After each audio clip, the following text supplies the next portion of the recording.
Quelle joie de vous retrouver pour ces quelques minutes ensemble pour vous servir le pasteur Walter Zanzen.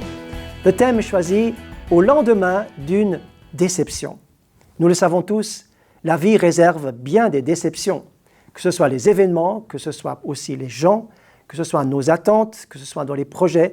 Nous pouvons vivre 1001 déceptions pour des raisons différentes. Le but de ce message, c'est de trouver quelques clés, comment dépasser le découragement et la déception et comment se relever. Et pour cela, il faut d'abord poser quelques questions à la base. Premièrement, c'est la question qu'il faut se poser au milieu, mais pourquoi cela s'est passé? Qu'est-ce qui s'est passé au juste? Vous devez mettre des mots sur l'événement de la déception, qui a causé la déception. Ensuite, il y a aussi, bien sûr, le niveau d'attente que nous avons. Où est-ce que nous avons placé notre curseur d'attente? Des attentes élevées peuvent créer des déceptions magistrales. Par contre, si vous n'avez aucune attente, alors vous ne pouvez pas être déçu, tout au plus avoir une belle surprise. Et puis finalement, la troisième question, c'est comment me relever? Comment repartir en laissant en arrière la déception? Et pour cela, je vous encourage à me suivre dans un récit que je ne vais pas lire dans la parole, mais qui est le récit des disciples d'Emmaüs, dans Luc chapitre 24. Les disciples avaient suivi Jésus, ils étaient nombreux, il y avait les 12 plus tous les autres. Ils avaient suivi Jésus pendant 3 ans, ils avaient entendu, ils avaient vu des miracles, ils avaient cru en Jésus, ils étaient remplis de l'espérance, ils étaient certains que c'était lui le Messie. Mais voilà que, depuis peu de jours, tout s'est précipité, tout a été complètement différent d'après leur projet. Jésus a été saisi, il a été mis à mort, il a été crucifié, et il a été mis au tombeau et tout semblait finalement terminé. La déception était à son comble. Et voici que ces disciples d'Emmaüs vont quitter le lieu où les apôtres étaient réunis pour descendre dans un village appelé Emmaüs. Et en chemin, ils vont aborder ces 3 questions. Ces 3 questions dans le texte biblique vont être abordées, détaillées, complètement pour finalement aboutir à un relèvement total de ses disciples. Luc chapitre 24. Tout d'abord, la question c'était, mais que s'est-il passé au juste? Nous pensions que ce serait lui qui délivrerait Israël. Ils étaient en train de ressasser, de retravailler, de se rappeler tous les événements dans un ordre chronologique pour savoir et comprendre pourquoi cela avait dérapé à ce point-là, à leurs yeux. Or, Jésus, en qui ils avaient mis leur espérance, ne pouvait pas les décevoir. Jésus ne déçoit jamais. Or, ce mensonge de la déception par rapport à Jésus avait pris place dans les 2 disciples d'Emmaüs. Et ils étaient en train de ressasser ces moments. Et la question, bien sûr, de leurs attentes est également une question abordée, mais ils avaient placé toutes leurs attentes. Mes amis, vous faites bien de placer toute votre attente, votre espérance et votre foi dans le Messie, Jésus. Il ne peut pas vous décevoir, mais le diable veut décevoir, il veut faire croire que Jésus déçoit. Ceci est un mensonge qu'il nous faut vraiment traiter, qu'il nous faut bannir, qu'il nous faut repousser. L'ennemi veut voler votre bénédiction. C'est ce qu'il est en train de faire pour les disciples d'Emmaüs. Alors, même quand on est découragé, ce qui paraît positif pour les autres ne nous touche pas forcément. En effet, les disciples d'Emmaüs avaient entendu dire que quelques femmes avaient couru, avaient été vers le tombeau, mais n'avaient pas trouvé Jésus. Des apôtres étaient également mis en route pour voir ce qui se passait dans ce tombeau et Jésus n'était pas là. Cet encouragement que vivaient les disciples ou les femmes devant le tombeau ne touche en rien les disciples d'Emmaüs. Quand on est profondément découragé, l'encouragement des autres ne nous atteint pas. Mais l'histoire n'est pas terminée. Comment maintenant se relever? Et maintenant va entrer en scène ce voyageur incognito qui va se joindre à eux, c'est Jésus lui-même. Ils ne le reconnaissent pas. Et le texte nous dit que Jésus faisait route avec eux pour d'abord les écouter. Voyez-vous, Dieu nous entend, il nous écoute.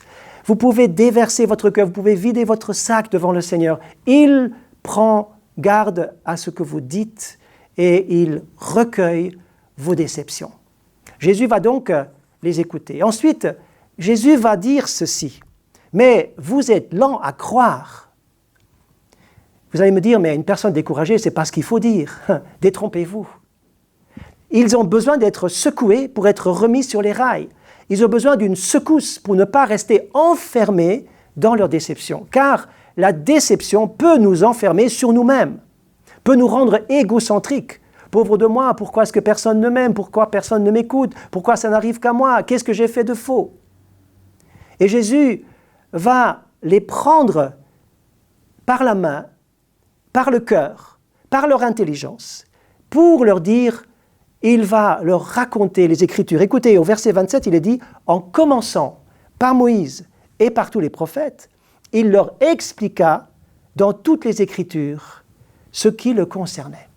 Vous allez me dire, mais quand on est découragé, quand on est déçu, on veut changer d'air. Certains me disent, mais maintenant je vais prendre du recul par rapport à la foi ou par rapport à l'Église. Je vais me distraire, je vais faire autre chose. Mais Jésus leur parle de la Bible, des Écritures. Mes amis, ne négligez pas votre Bible à l'heure du découragement, à l'heure de la déception. Les Écritures vont commencer à faire effet au beau milieu de leur déception. D'ailleurs, lorsqu'ils seront à la maison avec Jésus, il est dit que leur cœur brûlait pendant que Jésus leur parlait des Écritures.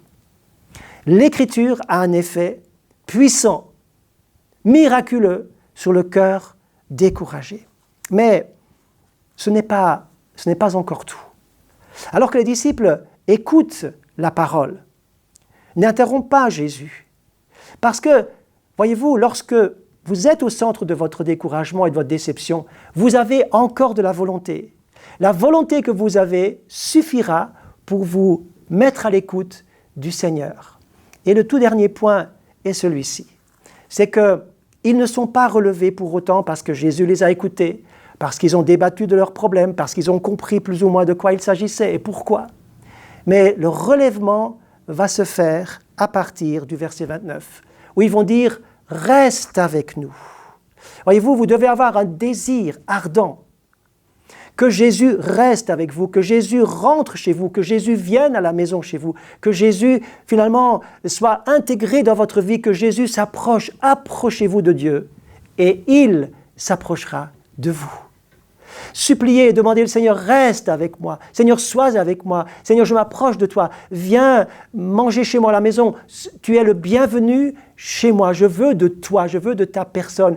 J'ai entendu ta parole, mais maintenant je veux une expérience avec toi. La parole est nécessaire, mais l'expérience l'est tout autant. Et là, dans cette maison, vous lirez le texte, eh bien, Jésus va se révéler. Il va rompre le pain, ils vont manger, et là, Jésus va se révéler. Voyez-vous, pour être vraiment relevé, il faut une révélation. Il faut que Dieu lui-même vienne vous toucher, que lui-même vienne se révéler à vous. Et c'est ce qu'il veut faire. Et c'est ma prière. Et croyez-le, alors que vous me regardez, que vous m'écoutez, il veut le faire en ce moment même. Une fois que l'émission sera terminée, eh bien, prenez le temps pour être avec le Seigneur dans votre maison, dans votre cœur personnel. Eh bien, laissez-vous toucher par le Seigneur et demandez cette révélation. Une fois que Jésus s'est révélé, il va partir, disparaître. Et il nous est dit qu'ils vont repartir par le chemin, par le même chemin, pour remonter à Jérusalem.